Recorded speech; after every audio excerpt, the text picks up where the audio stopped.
Leyer und Schwert is a patriotic opera in 5 acts composed by Wendelin Weißheimer to a libretto by Louise Otto-Peters, also known as Theodor Körner. The opera was composed in 1863/64 and premiered in Munich in 1872.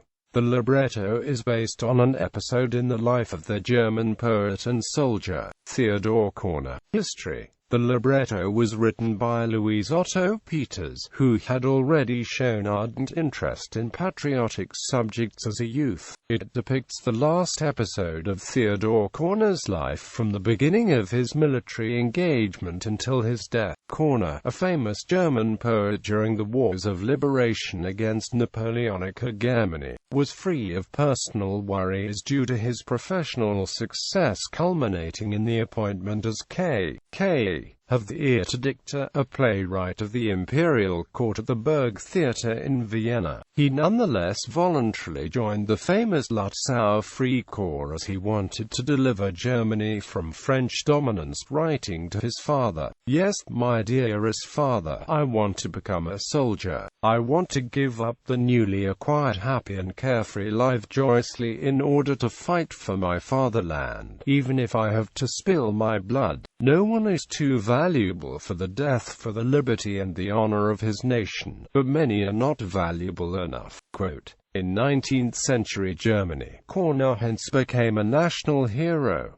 Franz Liszt and Richard Wagner spoke appreciatively of this work. Ferdinand Lassalle, who had particularly liked the libretto and was equally enthusiastic about the music, had offered to write Weißheimer a textbook on Florian Geyer. Thomas Munzer of the Bohemian Jan Žižka, but his death put an end to this idea. Wagner had written for Weißheimer a draft for the opera Wieland the Blacksmith, but gave it back before scoring it. For the premiere of Theodor Körner at the Berlin Court Opera, Liszt began with the former artistic director Count von Rieden. However, Count von Rieden recommended Liszt to run the premiere on a different stage because Prince Louis Ferdinand was to play a role which would affect the Prussian royal family too strongly. For the premiere to be accommodated elsewhere, it would be important to gain Wagner's support, for whom Wendelin had fought for many years. But Wagner was too immersed in his own work to be of any help. The Weißheimer's negotiations with Munich moved very slowly, but in 1872, his opera was finally premiered there. Scoring and structure. Leyer und Schwert is an opera in 5 acts and a prelude. Deutschland muss siegen oder untergehen. Quote, Germany must be victorious or cease to exist. 3 citizens talk about the current state of French-occupied Germany. As one of them starts to talk about liberation from foreign yoke, the others burst into fear. Subsequently, Major von Lützow appears, surrounded by a large crowd, reading a declaration by the King of Prussia that incites all citizens to enlist. Körner, one of the people encircling the Major, starts to publicly support the appeal to deliver Germany from its enemies. Recognized by one of the 3 citizens from the beginning of the scene, Körner frenetically exalts liberty and joins the Freikorps. Act 1. Mich ruft die Pflicht, mich ruft das Vaterland. Wenn sich das Volk erhebt, so nehm ich das Schwert in mein Hand. Duty calls me, and the fatherland.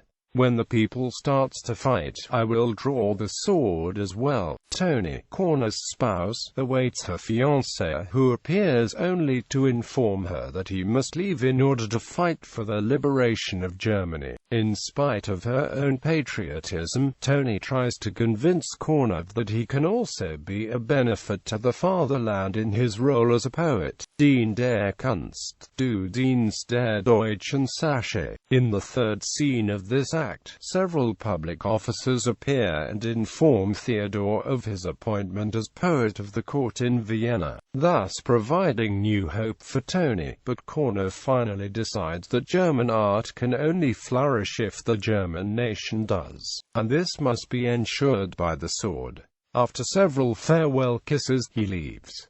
Act 2. Hier kommt niemand Rang Unstand. Wir denken nur ans Vaterland. Here, no one cares for your rank or class, we only think of the fatherland. The second act opens in a recruitment office where Elise von Ahlefeldt Lutzow and Friedrich Friesen as well as 2 volunteers are present. Körner arrives and looks for Lutzow, who appears in the second scene, accompanied by many of his soldiers, and immediately recognizes him. Both attend a church service where the priest commits the members of the Freikorps to the cause. The scene and thereby the act end with a rendition of Luther's choral A Mighty Fortress is Our God. Act 3. SKOMMT Die Zeit zur Guten Sache, zur Freiheit, zum Tyrannen Tod. Quote, the time for our good cause will come, for liberty and tyrants' death. Quote, in a forest near Leipzig, Lutzow's cavalry roams the area, looking for enemies to fight. The disappointment of the soldiers who in vain seek battle is aggrandized when they learn that a truce has been concluded. Lutzow and his men reject it because they think that endless negotiations will be to the disadvantage of Germany. In lieu of debating, the war should be brought to an end by arms. Suddenly, however, the enemy attacks, thus breaking the armistice. Körner is wounded and hides himself so that no one finds him. 2 civilians, Hauser and a farmer, have seen the skirmish and trace Körner's hideout back. Undetected by the French, they bring him to Hauser's house. Act 4. Der deutschen Frauen Opfer mit Rettet mir das Vaterland. The courage of German women saves the fatherland. There, Hauser's wife Johanna takes care of the unconscious soldier. When Körner awakes, he learns what has happened and thanks Johanna for her help. She replies that everyone would have saved such a hero who so valiantly fought for the fatherland. Indeed, Körner is already that famous that Hauser is accompanied by several farmers in the second scene who only wish to see the wounded warrior. As he feels well enough again, Körner, Johanna and Hauser make a plan for his escape. Hauser insinuates that he has friends in Leipzig who would be willing to support the hero if they were informed in advance. Johanna volunteers to smuggle a letter into the city, thus instructing Hauser's friend. After having praised the courage of German women, Körner leaves for Leipzig. Act 5. WEH. Ist tot der Edelst von allen. Quote, alack, he is dead, the most noble of them all. Körner meets Lutzow, Friesen and Elise again. The joyous reunion is disrupted when they are informed that the enemy is approaching. During the following dialogue between him and Elise, Körner divines his forthcoming death and finally sets off to fight. The battle is won, but Körner's foreboding was right. His dead body is carried by several soldiers. Bemoaning the loss of his friend, Lutzow orders his Freikorps to leave for battle and avenge the death of the hero. Current situation. The score only exists in Weißheimer's handwriting. In 2013, some parts of it were transliterated by order of the Louise Otto-Peters.Also. These excerpts were performed in a version for piano in cooperation with the Hochschule für Musik und Theater Leipzig, and recorded. Due to financial reasons, a full transliteration of the score and a performance of the entire opera are currently not envisaged.